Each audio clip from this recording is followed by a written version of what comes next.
នេះទីប្រកួតរំការចូលរួមប្រកួតនោះមានកូនទី1កូនទី2និងកូនទី3ហើយនេះជាការរំរបស់កូនទី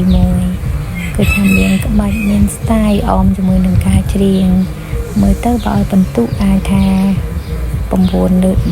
10ត្រង់ថាឲ្យ10លើ10ដែរតែកុំឲ្យលំអៀងអញ្ចឹងណាឥឡូវងាកមកកូនទី2ជាកូនស្រីកាយវិការរស់រើកចាអូដៃជើងទន់ល្វេល្វើយអត់មានច្រៀងទេមានតែរំសុទ្ធហើយបើឲ្យបន្ទុកគឺឲ្យ8លើ10ចាមើលទឹកបាច់រំទៅអនាគតដឹងអូណែលេងសើចមិនបានចាហើយនេះគឺជាក្បាច់រំកូនពៅចេះតែកវីក្បាលណែចាក្បាច់រំកូនពៅនេះឲ្យ10លើ10តែម្ដងចាគឺថាអត់សាំញ៉ាំច្រើនណាកាយវិការតែមួយ